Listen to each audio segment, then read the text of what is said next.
अरे वाह बढ़िया उपाय कहलु रे बिलु।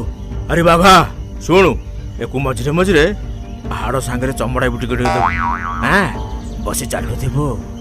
आउ जो दिन खाइबा आनिबा बंद करिवो से दिन तम लक्ष्मी आउ मो पाई इलिसी सुकुआ झोल करिके आनिबो रे। अरे मु भूली जाइथिलि रे ये गुरुवार मु आमिष खाइनी से दिन मो पाई टिके अरुआ अन्न को बाड़िया डालमा टिके करिवो। आ हां टिके गुआ घिरे छुंक करथिबो। गुआ घि टिके मोर भारी पसंद। अबे चुप तू काई क्या खाइबू आग मु खाइबी अति चालाक देखुछुटी मो कर दलांज गोटे मारिबी तो मुह पूरा थेली उपाय पंचिला बेलू आमे पंचिबू तू आसी मागणा खाइजु। हां अलसुआ कोटिका रख ताको।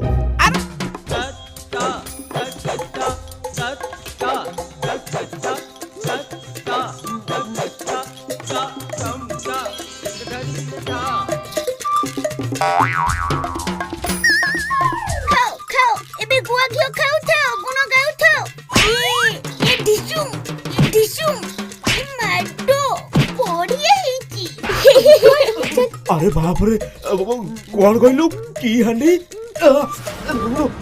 मो पिठी मो मुंड सब फाटी गला। अरे बाघा बिलु तो कहला तुम सुनी पालुनी बेसी चालाक देखु।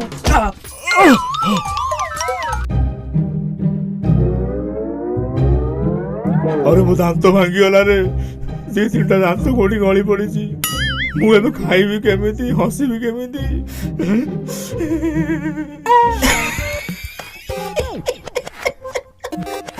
एथर से कहानी असुरुनी आसिले मजा चाखिबो ए हांडीटा ताकू देई दबा।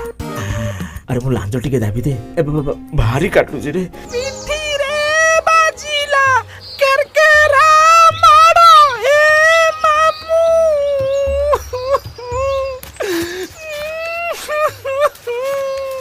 भाभी बिलुआटा बड़ चतुर बोली बाघा से भाई भौणी दीटा को आउ दया धर्म देखेबेनी निजर तो हाथ गोड़ उठाई बल ना को हांडी ना कोटू गोटे आनी माड़ मारी मारी हाथ गोड़ बंका करदेले रे। अरे ससल लागु जे ए कुंबा रहनु काई गोटे कौन कौन होचु। अरे उठ देख गाड़ी आसी जी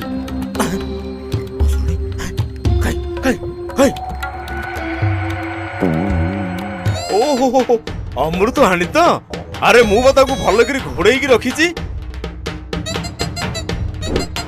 ने लो बुढ़ी ने याकू खोली की मुहटा को आग बुड़े दबु तोर आउ गोटे आखि भी कोना माने भल हो जीव आमे बाहर अपेक्षा करिछु। हां माउसी अमृतटा केमिति लागुची मिछा कथा कहि फसैलो छाड़ी मेरे तुम करूबा तू को हमकु धरिछु जे छाड़ीबुनु